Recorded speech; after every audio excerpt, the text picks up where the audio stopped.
and Chev. All right, what's up, everybody? It's Player Profiler today, Friday, with Biggs and Chev. Today is Friday. What? The 13th? 13th of December. I'm kind of glad there aren't any games going on today. Don't make any roster moves today, you guys. No roster moves in your Definitely fantasy. don't pick up Stone Smart because you found out Evan Ingram was out for the year. Don't do that. Don't do that at all. Wait till tomorrow. Right. Stone Smart was a sleeper, deep sleeper that I got from Koopa Fiasco this earlier before the season started that didn't quite work out. We are here to bring you all of the latest player news, injury news, preview the week 15 slate. We'll get to all that in a minute. But first, we're going to talk about our top story. Our top story is an interesting one because Chev and I both played football. Chev played a lot longer than I did.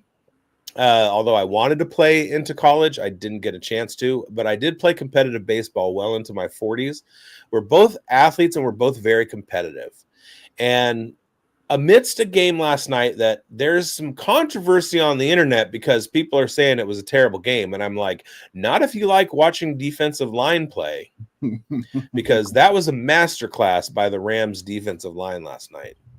Yeah, shout out to Snead, man. He retooled that whole deal. Like those guys were puppies.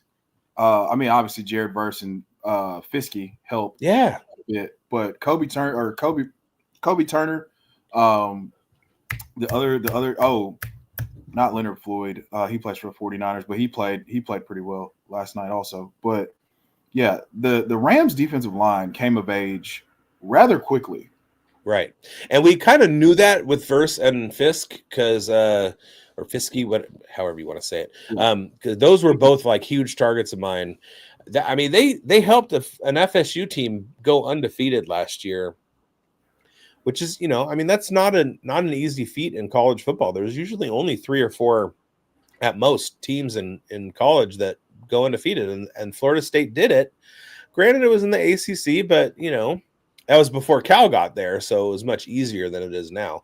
And I like how you snuck that in there.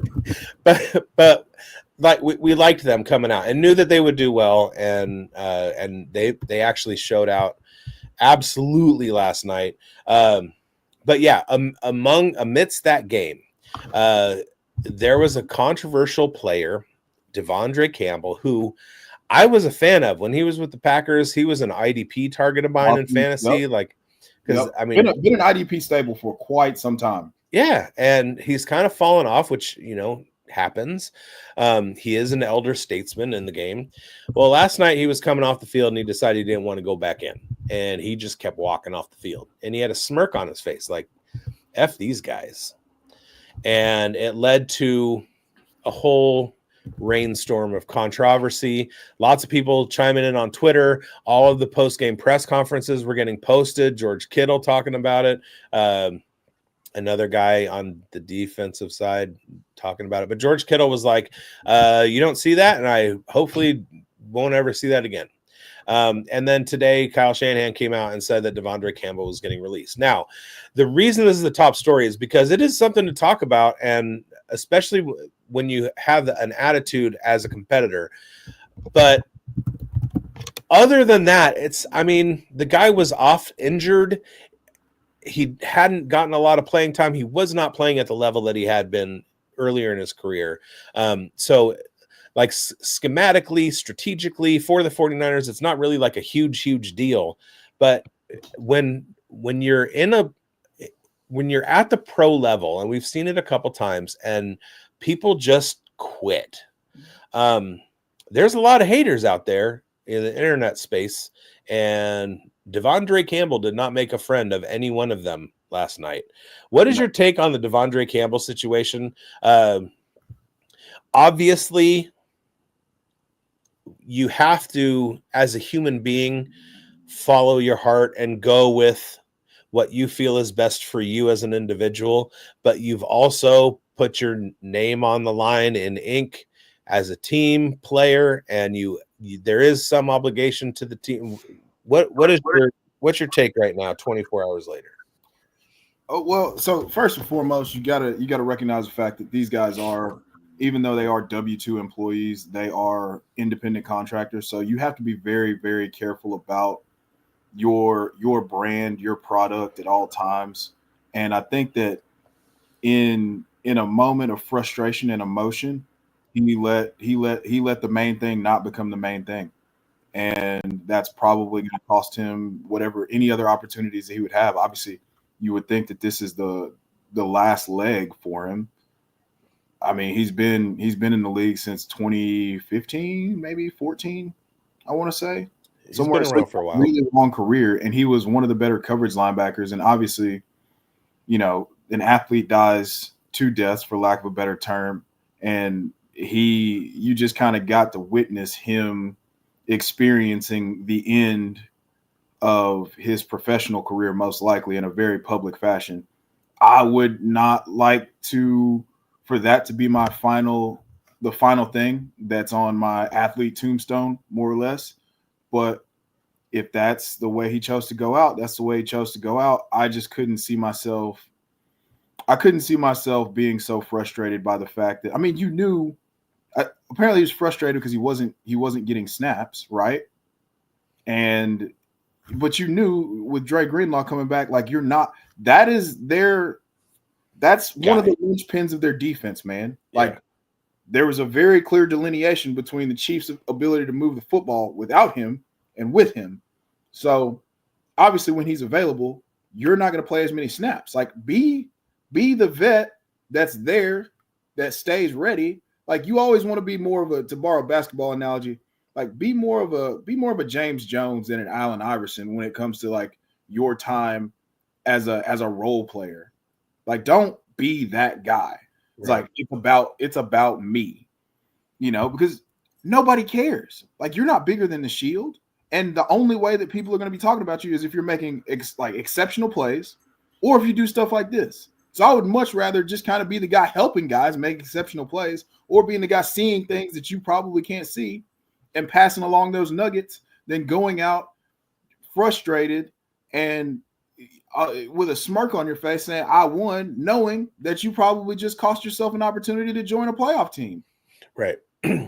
Yeah, I've been on teams before where I wasn't the guy. I mean, let's face it, I don't know if I've ever been on a team where I was the guy, but I've had my moments. But I've been on a team before where I felt like my talent wasn't being represented properly, and I stewed about it, and it didn't help. But there is a point where being a part of a team is the main thing, and no matter what, you're suiting up, you're going out there, you're involved in the fraternity, you're chatting dudes up, you're a part of it.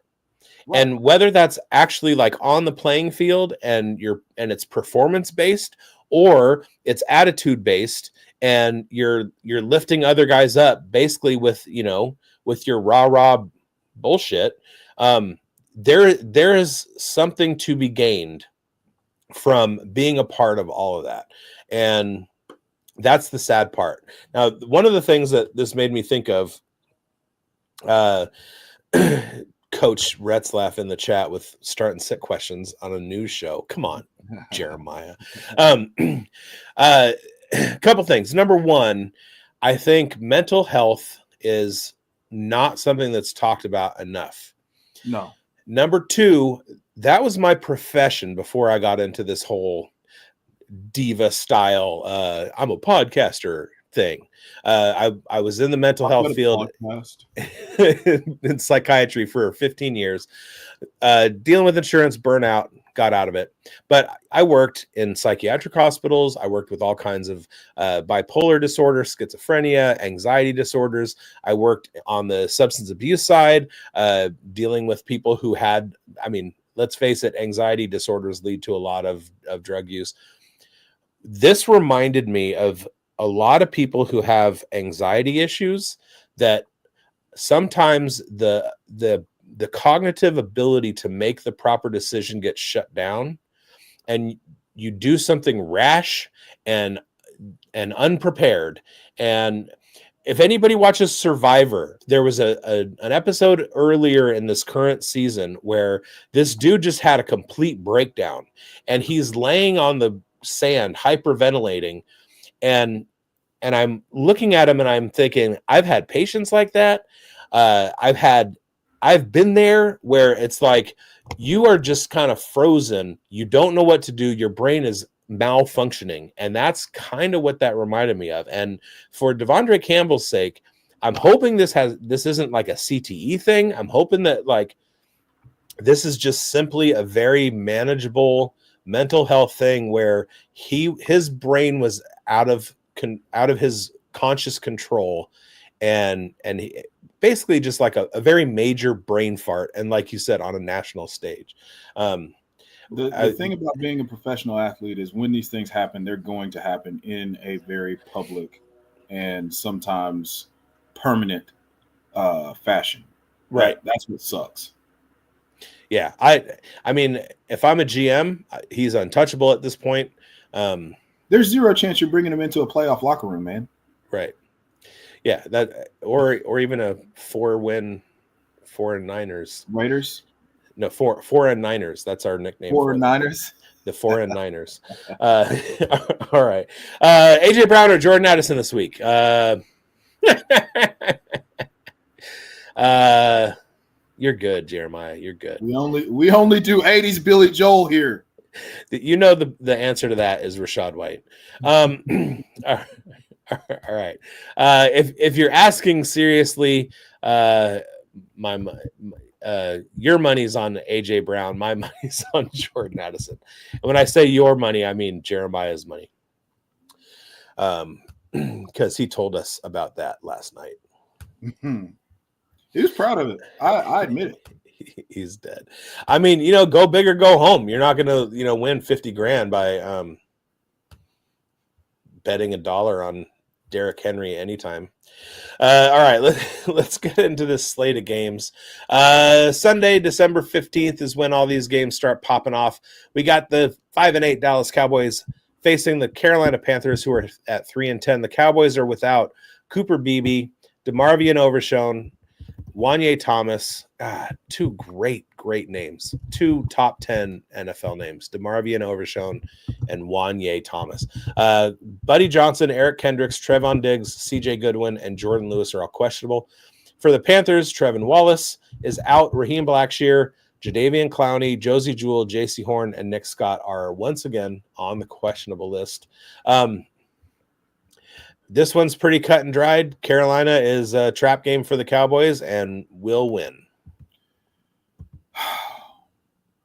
I would love to believe that. I would. I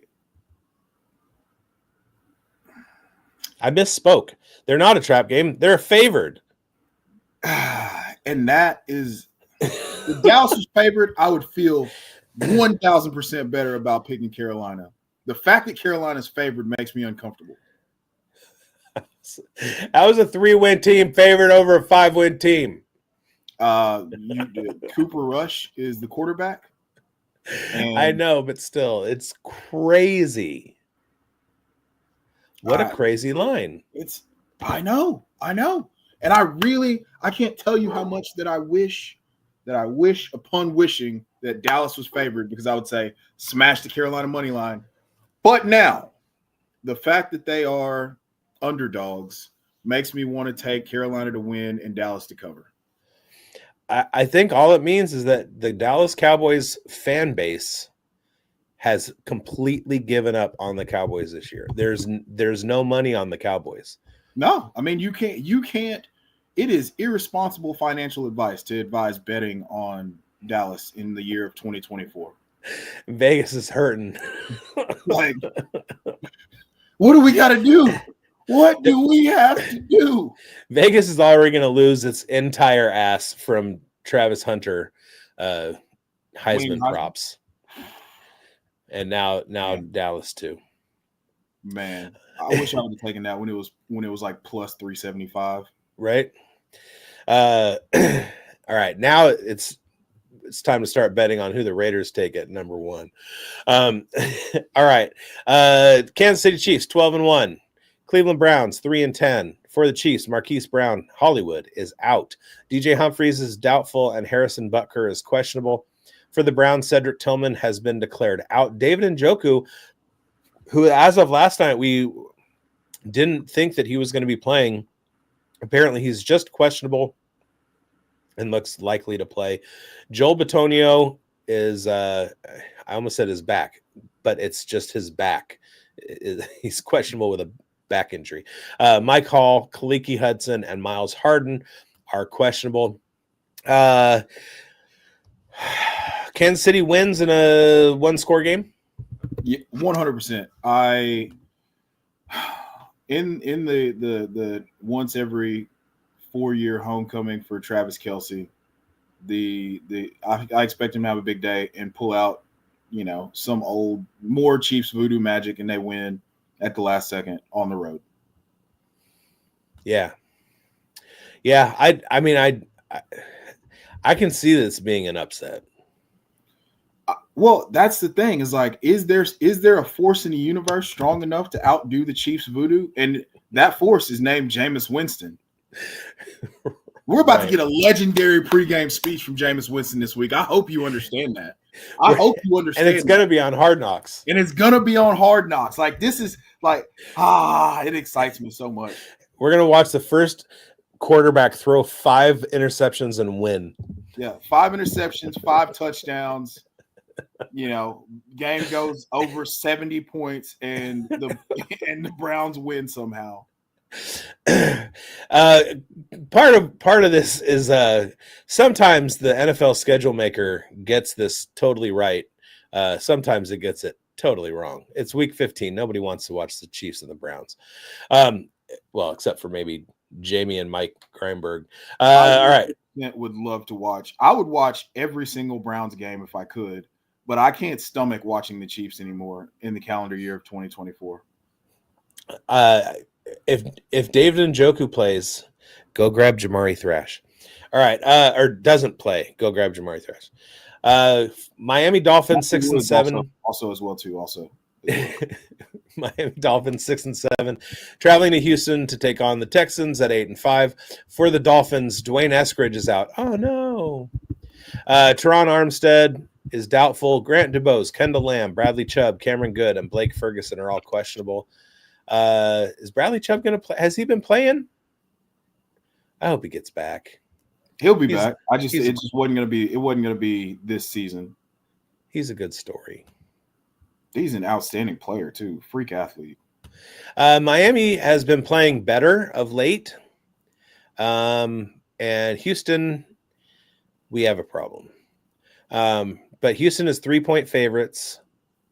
Long team favored. All right. Oh, sorry. Sorry. I don't know what happened there. No, it's okay. The Miami defense is a little bit above average. Houston is above average in the run game. They allow a little bit more in the passing game. Could Tua go off in this one? Is this going to be, yeah? Shakes head, yes. Everything I said on the Dynasty Pulse last night, or I don't know if I'm allowed to mention. Anyway, everything that I said at a different point in time that was maybe 24 hours ago, maybe on the internet somewhere, Tua is on a heater. I think the Dolphins stay on a heater and win this game outright. And it's going to be a huge game for the Dolphins passing game. Obviously, that they parted ways with Odell Beckham earlier in the day. Yeah. And so that's going to clear up opportunities even more for Malik Washington. Miami Dolphins making a playoff run. That'll sit them at 7-7. Yeah, if they go 7-7, that's we're cooking with grease now. All right. Miami is road dogs, and you're calling their win. So say you're still alive in week 15 in a survivor pool. Miami. That is not financial advice. I don't know that I would put them as my survivor pool pick. Survivor pool isn't betting though. I know. I'm just saying, like, there would be other games that I would pick. Okay. Like I will get to some of those later, but if I had, like, I'm pretty convinced that the Texans are going to blow this game unless Nico goes for 200 yards. Oh, I want that so bad. I know you do. I know. I want it too. He's on a bunch of my teams. I am a Nico truther. However, I just think that the Dolphins are playing better football. Unless they figured out something on the bye week. I don't know. I don't know what the Texans did off the bye last year. So let's see about it. Last week was a bye-mageddon, so we got, I want to say, 4 teams coming back off a break, and this is the first one. 6. That's what I meant. All right, we got our first pillow fight of the week. The New York Jets traveling to Jacksonville and facing the Jaguars. The Jets are without Kene Nwangwu. God, I had high hopes for him. And Brandon Eccles. Xavier Newman-Johnson is doubtful. And then Breece Hall, Morgan Moses, Elijah Vera Tucker are questionable. Breece Hall likely will play. He had a miraculous recovery today. But I think you tore it all. With a 3-10 record, I'm saying package that dude up and stick him on a shelf. Put an elf hat on him and then move him around every night. Would you like to hear my conspiracy theory? Yeah. They're trying to put him out there as much as humanly possible so that someone will trade for him in the offseason, give them like a second round pick. He's going into a contract year, and they can reload and re-roll with Braylon Allen and Isaiah Davis. Interesting. That's the only reason I could see, because otherwise he's probably in terms of real football, maybe your 5th most important centerpiece at worst. Right. If you value Elijah Vera Tucker more than him, it would be Quentin, Sauce, Garrett, maybe Elijah Vera Tucker, and him. And that might not be a conspiracy theory, because the state of running back contracts right now, they would have to pay him quite a lot of money coming off of this rookie contract. Yeah. I mean, he's going to get, he's going to get more than what Saquon got, most likely. But then also don't play him, because what happens if he gets hurt again and then his trade value sinks? Well, then you could get him on a cheaper contract going into that 5th year. If he only plays like 6 games. You should be a GM. I would love that. You could run the Jets. I 100%, no equivocations, could do a better job than at least the Jets are doing. I could run the Raiders. And then we'd battle. All right. For the Jaguars, the only injury designation is Evan Ingram is out with a shoulder. He is done for the season. That guy, man, we all drank the 143 target Kool-Aid, brother. It's fine. Don't feel bad about it. Yeah, I don't. And it's just sad. It's sad, especially right now. All right. Washington Commanders traveling to New Orleans, kind of like I will be doing for the Super Bowl. 5-8 New Orleans, 8-5 Washington Commanders. Their records are a palindrome. For the Commanders, Noah Brown is out. Jamison Crowder is questionable. Deron Payne, Zane Gonzalez also questionable. Kicker injury. For the Saints, Bub Means and DeMarco Jackson are out. Derek Carr is doubtful, and Tano Passignon is questionable with an Achilles injury. My lowest grade of the quarterback rookie class was Spencer Rattler, just because of that brain of his. And last week, when they needed a quarterback the most, the Saints went with Jake Haener. Yeah, I mean, they watched Spencer Rattler play football. Maybe somebody 3 games. Yeah, maybe somebody put on his highlights from the QB1 show, and he was like, "Wait, this is the same guy? This is the same guy? Maybe. No, can't go back to this guy." that so most of us that were out on Rattler, it's because we had seen him before. Yes. Yeah, seen his development from the time he was a young lad to his time at Oklahoma and his time at South Carolina. Never bought in. So Commanders 25.5 implied points, Saints 18. It's a 7.5 point spread. Saints are home dogs by over a touchdown. That's not good, Bob. And if the football gods had a sense of humor, we would see Rattler play and beat Jane Daniels. If that things happen to people in the past that would predict things like this. And it has to do with Salem and some trials. All right. I mean, New Orleans is the home of Zapp's voodoo chips. See? All right.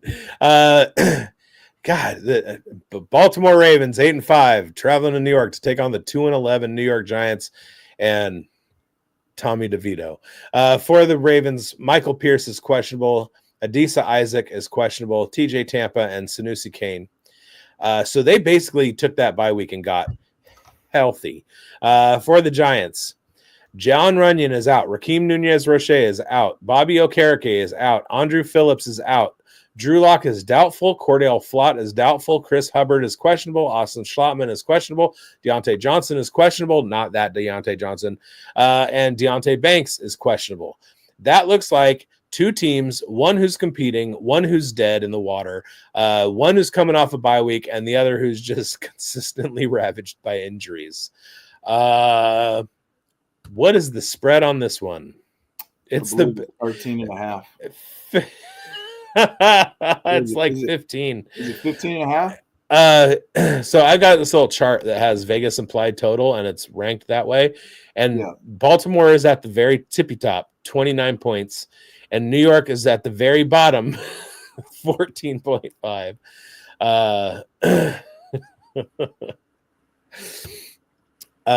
Yeah. I think Vegas has this one nailed. I think so too.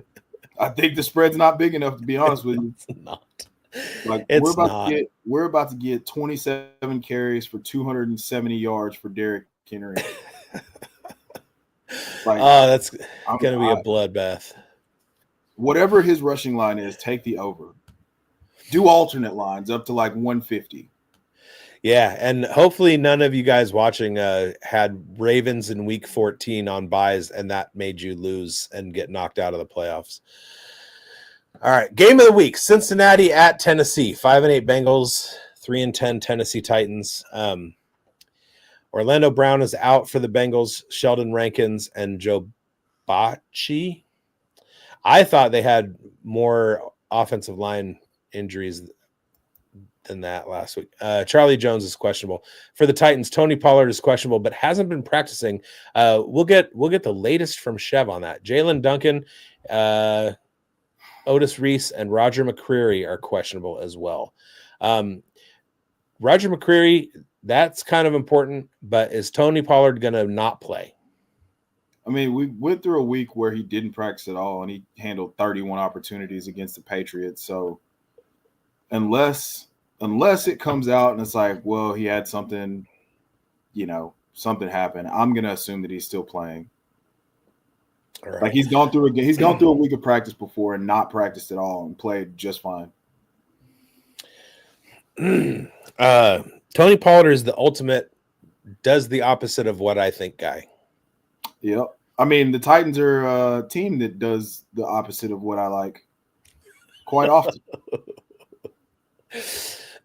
You didn't sign a contract to be a Titans fan. I entered the transfer portal in 2017, and I don't know how much eligibility I have left, but it can't be much. I think teams should do that. They should have like a sign up list, and everybody who signs up send a contract to be a fan. All right. Who you got in this one? Because the line is huge for the Bengals, but Bengals by 1 million. Their defense is really not good. All right. No, I don't think. I think Bengals win and cover pretty easily. Okay. New England Patriots 3-10, Arizona Cardinals 6-7 in a wide open NFC West. Javon Baker's out. Caden Wallace is out. Jacqueline Roy out. Vidarian Lowe, Cole Strange, Christian Barmore, Christian Gonzalez, and Kyle Duggar questionable for the Patriots. For the Cardinals, Amari DiMercado, Elijah Jones, Blake Gillikin are out. Naquan Jones and Roy Lopez are questionable. Big, huge Drake May shows the world what he can do and upsets Arizona because they lose the games they're not supposed to. I think this is a get right game for Arizona. It's got to be. All right, it's 5.5 point spread at home. Patriots cover. Okay, like Drake's gonna show by the end of this year, everyone will understand what Drake May is. What we were talking about preseason when we were like, look at this guy's college stats. He's another Josh Allen. Yes, and he's refining the nuances of becoming a professional. He's a natural born quarterback leader. I don't know how to say that without sounding as cliche as humanly possible when speaking in football colloquialisms, but he's the quintessential quarterback. He's just trying to figure out the NFL game. And you can see that it's incrementally getting better and better and better, even though this supporting cast isn't it. So, I was going to say, maybe next year he'll have some NFL players on his team besides Christian Gonzalez, Ramondre Stevenson, and Hunter Henry. Yeah, exactly. So I think that he's going to be a solid play from a fantasy perspective this week and probably have a really good game.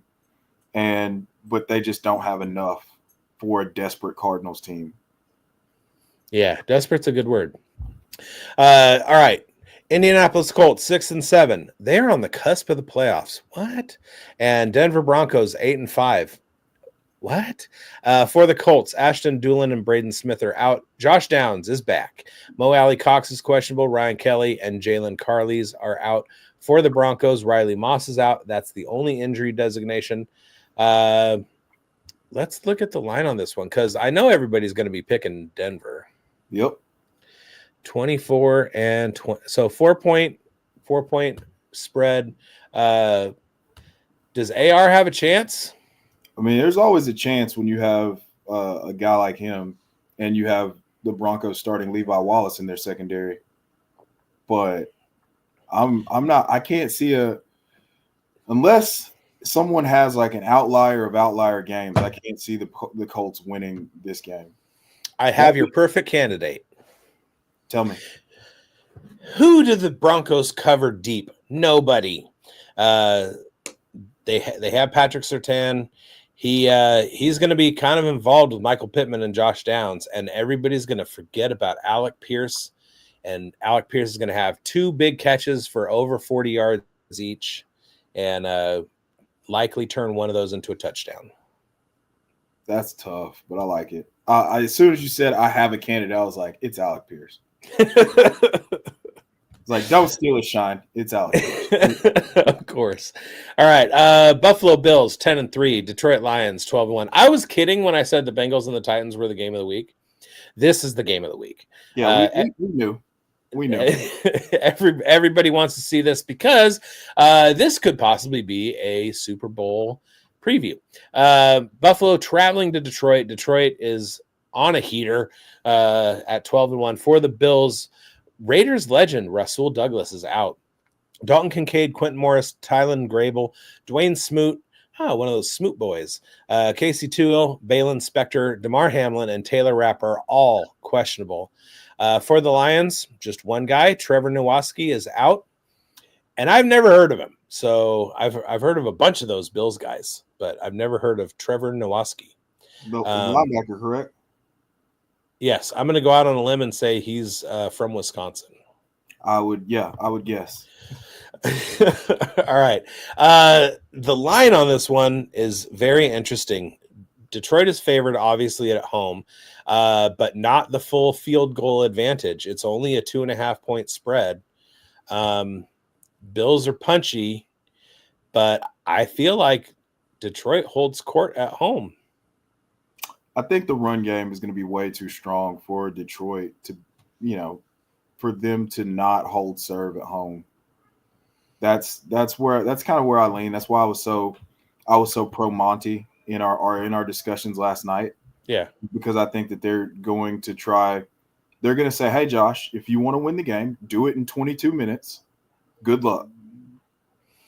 Yeah, they also had I'm surprised because they had a ton of injuries last week, and they're somehow not showing up on the injury report. Yeah, I think a lot of those guys are just out.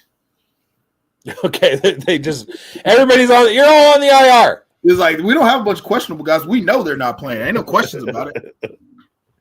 Fair, that's fair. All right, so Detroit wins in that one, and then we got the Chargers and the Buccaneers. That's another possible playoff matchup or Super Bowl matchup. I'm so dumb sometimes. Possible Super Bowl matchup. I know most people had the Buccaneers and the Chargers. We're just all surprised by the Bills and the Lions. For the Buccaneers, Cameron Johnson, Marquise Watts, KJ Britt, Mike Edwards, and Antoine Winfield Jr. are all out. That's not good having Winfield out.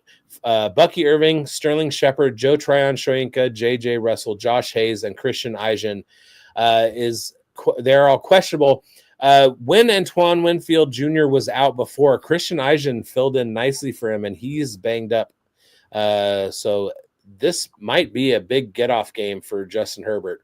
For the Chargers, Jalen Reagor is out. No. Will Dissly is out. Ladd McConkey is questionable, and Denzel Perryman is questionable. What's that? I said Big Montana Will Dissly. Yeah. Ladd better not pull the okie-doke like he did last week and sit when it's the practice reports are a pretty good indication of what he's going to do. I feel pretty good about him playing this week. Yeah, and we talked about him on our FFAN injury show with Marcus Gailey last week, and he pointed out that a lot of times when guys have two injuries, those are very minor, and if guys are playing are practicing, even if they're limited, it's the fact that they're practicing is good, and so I totally bought into what Marcus was saying because he's a physiotherapist, man, and then legendary body knower. All right, so who you got in this one? Chargers easy? Not easy. I think Baker's gonna be a lot more punchy than people are giving him credit for, and the Bengals. I mean, golly, what game are we on again? The Chargers have no run game, and so that will create opportunities for the Bucs to stay in this game. Yes. I expect Justin Herbert to be very explosive, but we've seen in the past when you start just letting him chuck it all around the yard, weird stuff starts happening. Look at what happened with the Bengals a few weeks ago. They were in complete control, and they stopped running the football, and they let the Bengals just creep right back into the game. I could see something very similar happening in this game. I think the Chargers will win, but the Bucs will be way more punchy than people are giving them credit for. One thing I may have wanted to do before this show, didn't think about it until just now, but gone and looked at how Tampa Bay plays from behind. Because we've seen them, we know that they have the ability to put up a ton of points, but especially against the Falcons in those big point games, they lost. Mm-hmm. So if it becomes a shootout, I don't know if they can hold on for long enough. Which makes no sense because they have excellent offensive pieces. Like Quentin Johnston, Josh Palmer, Tucker Fisk. Dirty dog. All right. Game of the week, part 2. Pittsburgh Steelers 10-3, traveling to Philadelphia 11-2. It's the Battle of Pennsylvania. I do like the batter of Pennsylvania. They have good corn dogs there. The batter of the Keystone State. It's the Keystone Battle. For the Steelers, George Pickens out again. Larry Ogunjobi is out. Deshaun Elliott is out. Calvin Anderson and Montravius Adams are questionable. And for the Eagles, Britton Covey is the only injury designation. He's out. I know that you have a big take on this game. What is it? I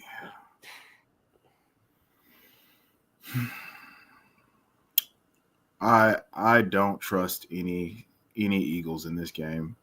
Let's get Jeremiah back in here. Coach. I don't. I really if George was playing, I would feel like I'd feel like the Steelers are going to win going away, but he's not.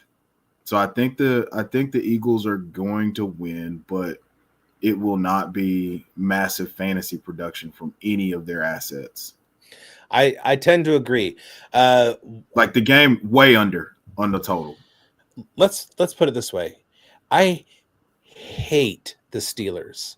I've hated the Steelers longer than I've been a Raiders fan. That's insane work. And I hate the Steelers more than I have gray hairs, and that's a lot because I got my share. No, and one of my good friends is a Steelers fan, and we are in a group chat together. And so for the first 6 weeks of the season, we were just giving it to them. Worst whatever record we've ever seen. Paper Tiger. It's empty record. They're not playing anybody. And I've watched the Steelers over the last month, and I've been thoroughly impressed with the play, the level of play on that team.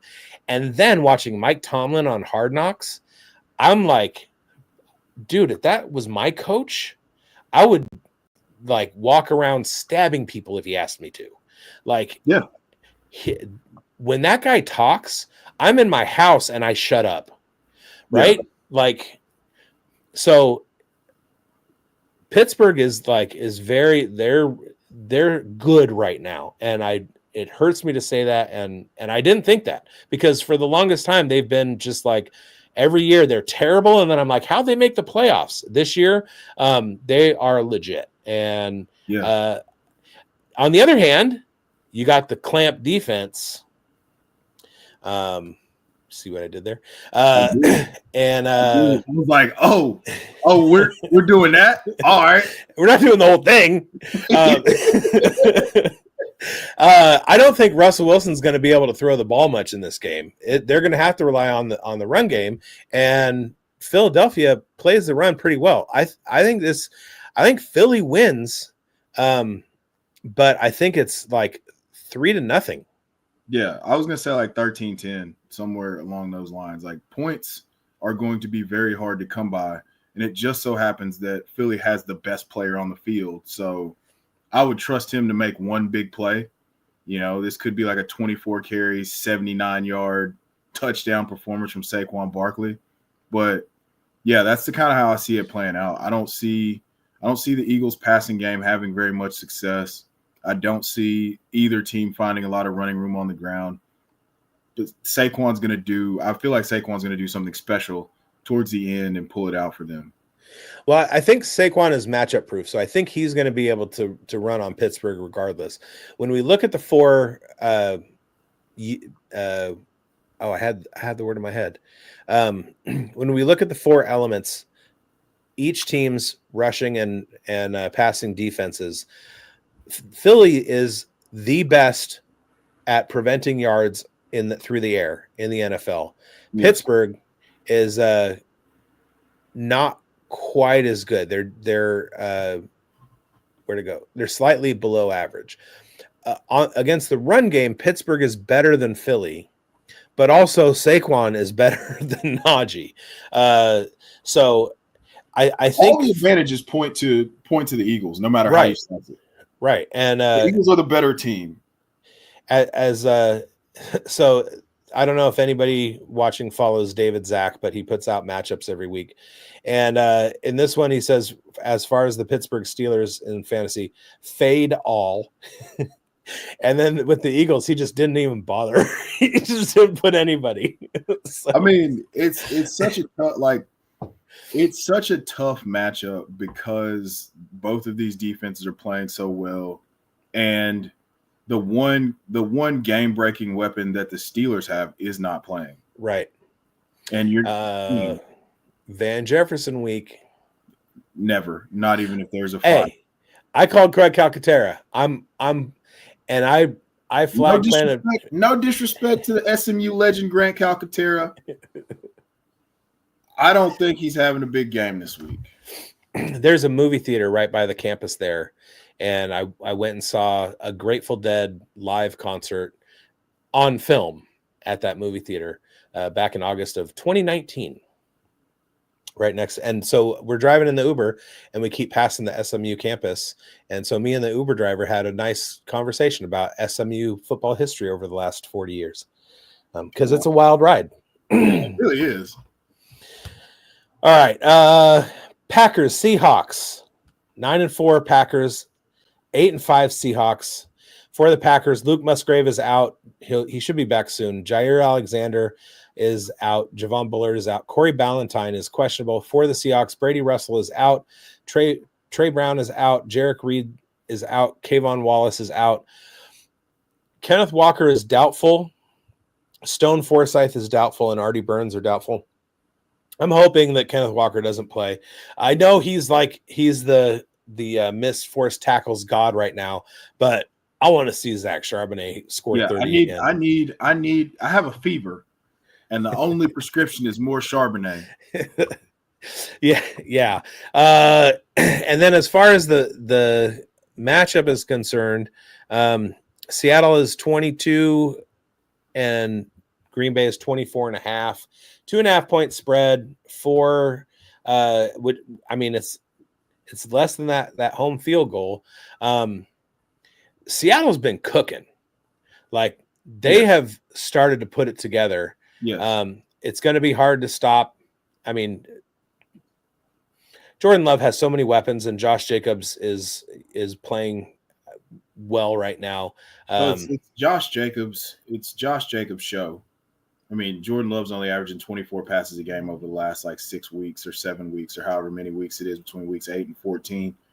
And I don't think that as well as they're playing, I don't think that they're designed to have Josh Jacobs just ram it in the middle of their defense 25 times. Yeah, and the thing is that it's not necessarily his passing volume, it's his accuracy. As long as Dontavian Wicks isn't dropping the ball, as long as he's landing it to Christian Watson, he can be very efficient, even though his volume is down and it's not a great fantasy play. Don't know about Jaden Reed. I don't know what happened last week. But what that tells me is this week they're going to try everything they can to get the ball in his hands, and he's going to do well. So, whatever. And for the benefit of everybody, that's a primetime game on NBC Sunday Night Football, Sunday night at 5:20 for real people, 8:20 for you guys on the East Coast. And the Seahawks have decided they're going to wear their neon green uniforms for your benefit. So on behalf of the Seahawks, you're all welcome.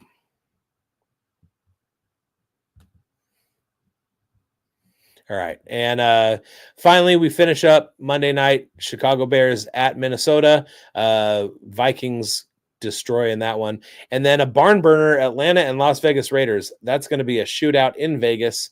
I sure hope to God the Raiders don't somehow win that game. I like being in the position to get that first pick. Chev is frozen. We're going to get out of here. I'm going to play this commercial real quick. We'll see if Chev comes back. Oh, incredible news about Fast Draft. Fast Draft DFS is live. It's called the Flex 6 Frenzy. You just draft 6 guys, running backs, wide receivers, tight ends for the Sunday slate. You like Jahmyr Gibbs? You like Jackson Smith and Jigba? You like Tyrone Tracy? Draft him. And the beauty is you can just order 5 teams, submit your rankings, and Fast Draft will email you the results. We awarded $1,000 in prizes our first week, and we're just going up from there. Soon there's going to be a select 6. No drafting at all. You just pick any 6 guys. Our DFS mantra, just say no to salaries on Fast Draft. Don't forget there's free tools on Fast Draft too. You want to get ready for startup season? We've created the best Dynasty mock draft experience there is. And if you want to play in these DFS contests, and our best ball contest for 2025 are coming very soon too, just use promo code PODFATHER when you deposit and you get a free draft. It's that easy. and you're like, oh, I already have Fast Draft. Great. Refer a friend. Have them put your username in as the promo code, and then you and your friend will both get an instant deposit match up to $25. We got DFS. We got Dynasty Mocks. We got Best Ball. It's all there for you on fastdraft.app. Check it out. And the promo code is Podfather. All right. Get into Fast Draft. I just had I did a five turbo mode. I got some good teams on there. I won money last week. I'm going to win some money again this week. Loving the Fast Draft app. It's so nice. Go ahead and check out our Player Profiler Today shows all the days of the week that we do them. We will be back, Chev and I both, at 4 o'clock Pacific, 7 o'clock East Coast next week. And you can also see my Dynasty show, Dynasty Stock Market, with my boy Dynasty F Key. That's on Tuesday mornings.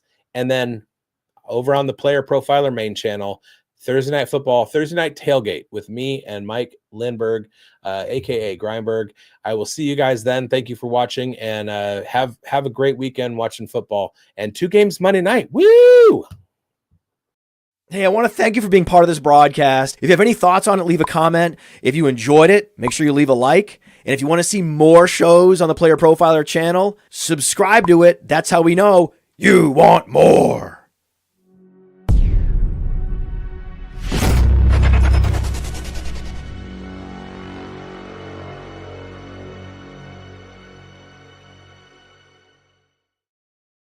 You just made it back.